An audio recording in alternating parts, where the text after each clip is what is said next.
Bonjour China. Bonjour Selma, Salam alaikum. Sabah Noor. Sabah al-nour, sabah al-khair. Merci de m'accueillir chez toi. On sent l'âme littéraire, on sent la grande dame qui continue de faire vivre la mémoire de Driss Shraibi, ton défunt mari. Alors on n'est pas forcément là pour parler que de lui. On est là dans le cadre de ces échanges sur les Marocains du monde. Alors tu n'es peut-être pas marocaine de nationalité, mais comme tu te présentes souvent, tu es marocaine de cœur. Oui, comme je le dis souvent, je suis écossaise de naissance, française d'adoption et marocaine du cœur. Marocaine de cœur. Alors dis-moi, quel est le Maroc de China Shraibi? Le Maroc, c'est un peu un rêve éveillé, hein, tel que je l'ai rencontré d'abord à travers la civilisation mammaire. Parce que quand j'ai rencontré Driss, il était en train d'écrire ce roman. D'accord. Et jusque-là, je ne connaissais rien du Maroc. Hein. Rien du tout. Enfin, à part le personnage du Moor Othello hein, dans la pièce de Shakespeare. C'est marrant. Éponyme, avec la conférence d'Anfa avait eu lieu à Casablanca. Et j'avais aussi vu le film Casablanca avec Humphrey Bogart. Qui n'a pas été tourné à Casablanca, by the way. En effet, oui. Okay. J'ai rencontré Driss, que je croyais d'abord d'ailleurs qu'il était allemand, et qui s'appelait Schreiber. Ce qui en allemand, ça veut dire écrivain.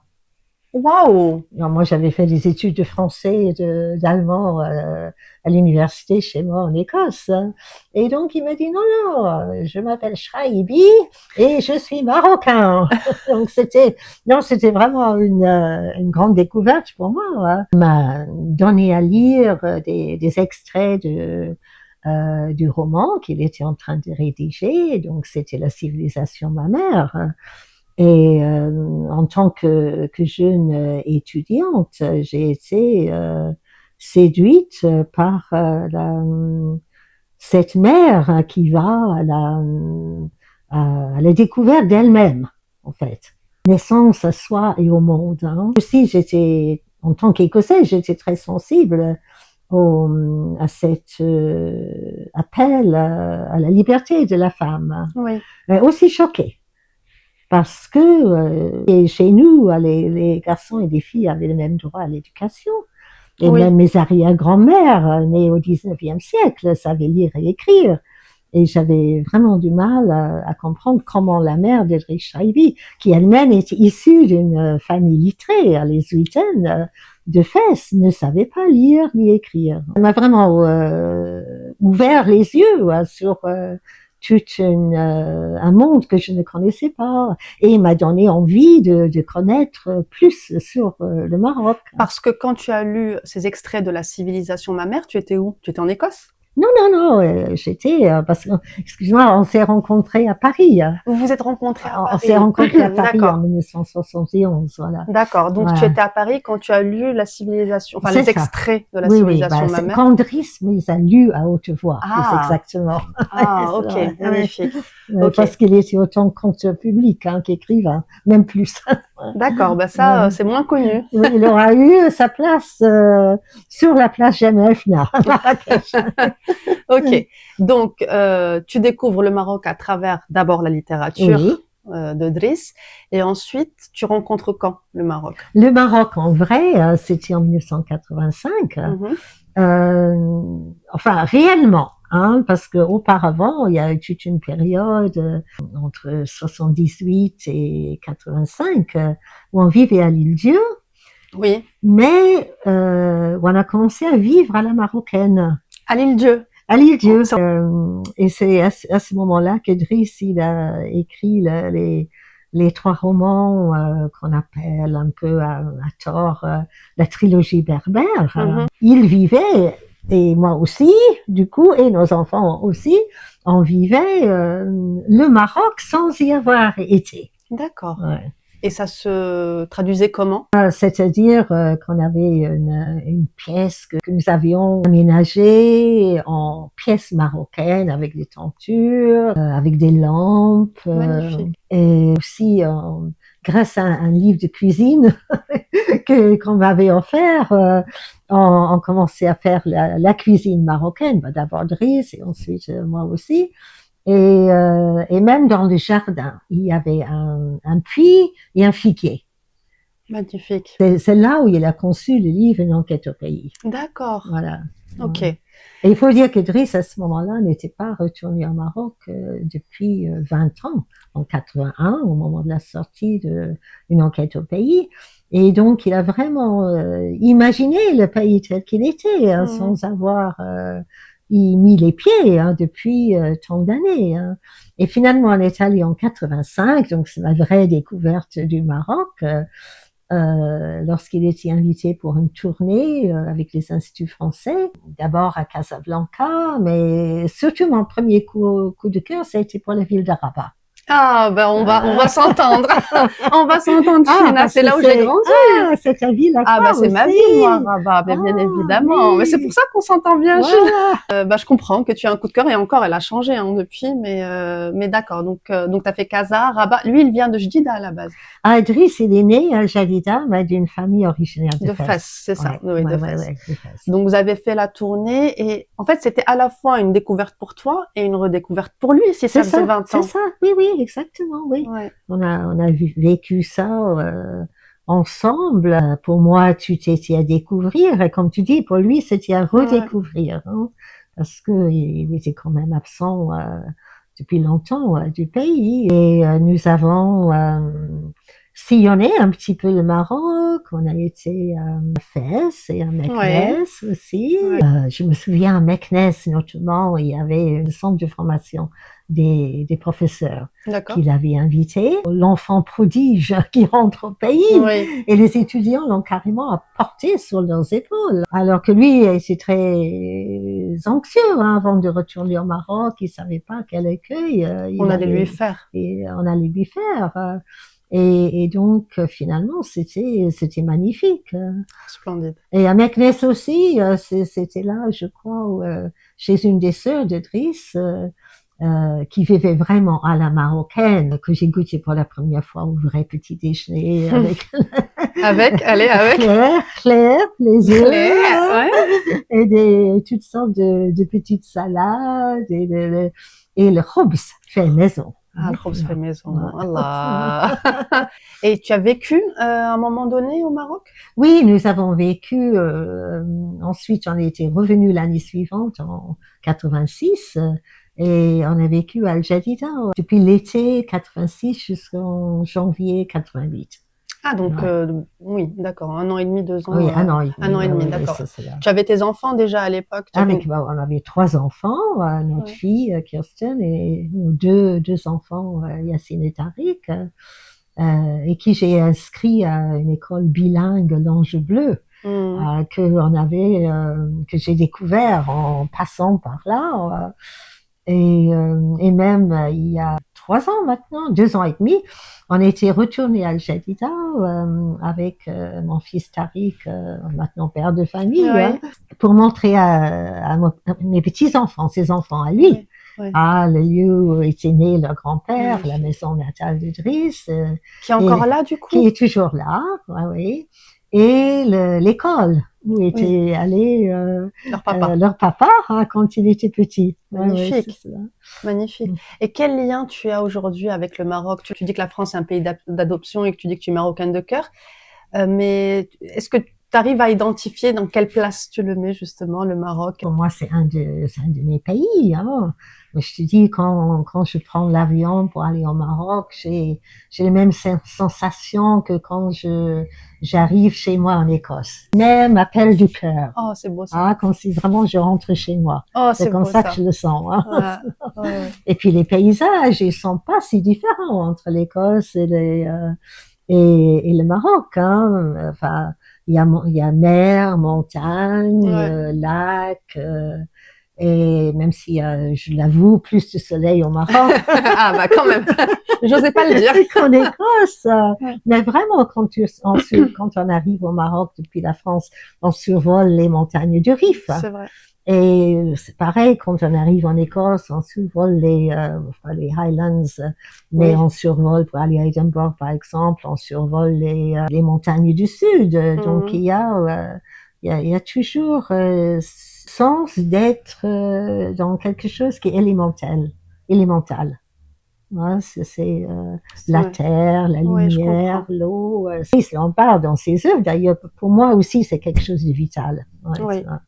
Et il y a aussi quelque chose, j'y pensais pendant que tu parlais de l'Écosse et du Maroc, il y a quelque chose aussi d'un peu de mystique. oui, mais quelque chose de spirituel. Parce que bon, moi, j'ai été élevée en Écosse dès le berceau, en fait, avec les chants Tout à fait. écossais, soit en anglais écossais, soit en gaélique, la langue du nord-est de l'Écosse, et aussi tous les mythes celtiques. Bien sûr. Ouais. Mais en même temps, j'ai été élevée protestante, hein, donc il y a Ouais, quelques contradictions, on pourrait dire, entre les deux. Mais je pense que c'est un peu tout ça qui m'a façonnée telle que je suis. Hein. bien sûr. L'enfance, c'est quelque chose qui pose les assises de toute une vie. Hein. Et au Maroc aussi, je sens ça. Il y a aussi des anciens mythes et Complètement. légendes. Il y a toute une tradition amazigh, Complètement. si. Et aussi, il y a la religion de l'islam qui a été apportée par les Arabes au 8e siècle. Et tout ça fait que le Maroc aussi, c'est un pays où il y a énormément de courants différents. Et de mélange. Oui, oui. Mélange et même l'islam au Maroc, c'est un islam qui est très différent de l'islam pratiqué je sais pas, en Arabie Saoudite Ah, par complètement, exemple, oui. parce qu'il y a aussi une tradition soufie. Il y a également même les influences anciennes de l'animisme. Hein. On voit que au Maroc, il y a tous les mausolées pour les saints, par Complètement. exemple. Hein. Complètement, ouais. Quand on va à Marrakech, on suit le chemin, je l'ai fait il y a 3 ans, le chemin des 700. Ouais. Hein, et c'est ce qui fait que ce n'est pas du tout une société statique. Hein. Les influences, que ce soit amazigh, que ce soit aussi le judaïsme qui était Bien présent sûr. au Maroc Et qu'il est dès toujours. l'aube des temps. Hein, Ouais, c'est bah oui. avec Bien sûr. chez les Amazirs, hein, et que ce soit l'apport de l'influence arabe, tout ça, ça fait que le Maroc c'est un pays très très riche. Et je pense que chacun de ces facettes compte autant qu'un autre. Hein. Quand on vivait à Al Jadida, par exemple, il y avait nos voisins à côté, malheureusement la maison est rasée maintenant, qui étaient juifs et qui nous ont invités à la fête du mariage de leur fille. En ce sens-là, je trouve que le Maroc a quand même changé, même s'il y a toujours une ouverture, une tolérance. Il y a la communauté juive s'est réduite à peau de chagrin, hein, et malheureusement les jeunes générations marocaines ne connaissent pas autant l'histoire de leur pays. Je suis Ouais. d'accord. Ouais, ouais, ça, je suis complètement d'accord. Mais justement, il y a aussi on est en train de dévier quand même du sujet, mais il y a une réappropriation du patrimoine qui s'est perdue à un moment donné. Oui, Et je trouve que beaucoup, en tout cas au niveau du monde culturel, il y a des volontés, des talents pour justement remettre à jour et à l'honneur le patrimoine marocain. Mais là où je te l'accorde, il y a encore plein de choses à faire. Et notamment pour la communauté juive. J'en parlais justement avec Judith la dernière fois. Il y a des choses à faire à ce sujet-là. oui, parce que, enfin, il y a fort heureusement que c'est la politique officielle, hein, enfin, Complètement. amenée par Sa Majesté le Roi, hein, Mm, c'est d'accorder sa pleine place à toutes les composantes de la société marocaine. complètement. Mais ce n'est pas forcément connu des jeunes qui C'est vrai. regardent les chaînes satellites venues du Golfe. Hein, C'est vrai. C'est vrai. donc il y a toutes ces choses qui sont un peu comment dirais-je, en juxtaposition. Un briquet, oui. Ouais, Oui, oui. ouais, oui. La dernière fois, tu me parlais de chants. Alors, je reviens juste sur le lien entre l'Écosse et le Maroc, et tu me parlais de chants amazigh qui t'ont fait Oui, penser à des chants écossais. oui, aussi, qui ont fait penser Driss. Dans son sens inverse, c'était les chants Ah, écossais c'était qui l'ont fait l'inverse. penser au tout début, aux chants amazigh. Alors ça, c'était une histoire, c'était en 78. Et on était allé faire une tournée dans les Highlands d'Écosse pour faire un documentaire radio pour France Culture. Ok. Et on était allé jusqu'aux îles du nord-ouest de l'Écosse, les îles de Skye, qui est plutôt bien connue. Mais plus loin encore, il y a les îles de Harris et de Lewis. Ouais.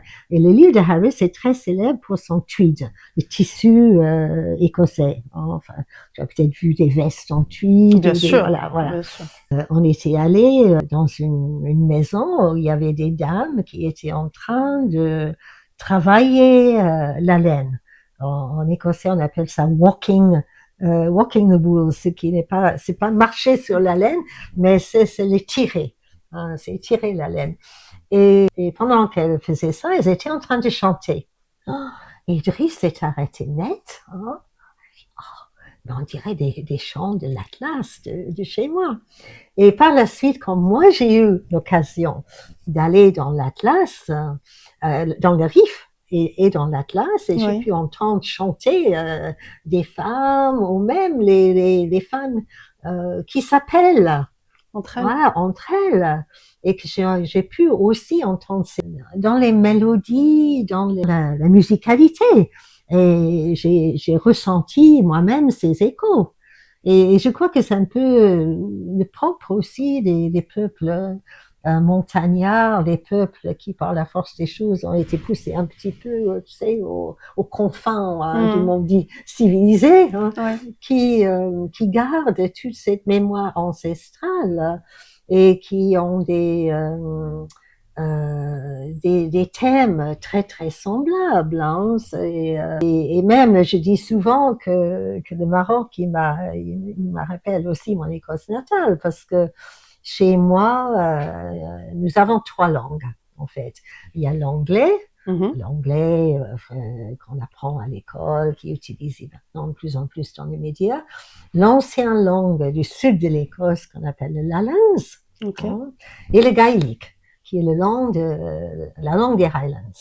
Et au Maroc aussi, il y a ces 3 langues. Il y a l'arabe classique, il y a le Darija, bien sûr, et puis il y a l'amazigh. C'est assez étonnant, hein, comment j'ai pu trouver autant de résonance entre le Maroc et mon pays natal. Alors peut-être une dernière question. Alors tu y vas souvent au Maroc, tu y vas plutôt régulièrement. Tu te verrais revivre là-bas? Ben je vais aussi souvent que je le peux. J'aimerais y aller plus souvent. À vrai dire, on n'a pas un pied à terre au Maroc, parce que si on avait un petit chez nous, oui, je pense que que j'irai plus souvent. Hein. Je suis sûre qu'il y a plein de gens, dont moi, qui t'inviteraient avec grand plaisir, où tu serais chez toi. Merci infiniment. Écoute, non, vraiment. Shukran jazilan. La shukran ala wajib. Mais oui, donc on sent vraiment que le Maroc est quelque chose de très ancré en toi, et tu participes avec un cœur grand comme ça à la mémoire de Driss, et aussi Allah yarhamou, et avec tout ce qu'il nous a laissé comme littérature, et on a de la chance de t'avoir. Ah, merci encore. Vraiment. Donc merci à toi d'avoir accepté de faire cette interview. Merci de me recevoir chez toi avec cette magnifique bibliothèque qui recèle beaucoup de trésors, et ce petit drapeau marocain qui est très émouvant. Mais j'ai pas de drapeau écossais pour mettre à côté. Je vais simplement passer. C'est chez mes petits-enfants. Écoute, la prochaine fois. Vraiment, merci. Et puis, de toute façon, on n'a pas fini d'entendre parler de China Shraibi, je crois. Merci Salma. Merci d'avoir d'être venu chez moi et de m'avoir accordé ce petit interview, et puis j'espère qu'on fera encore de belles choses ensemble. Ah oui, j'en suis certaine. Ma plus grande marocaine du monde, c'est toi. Je t'embrasse.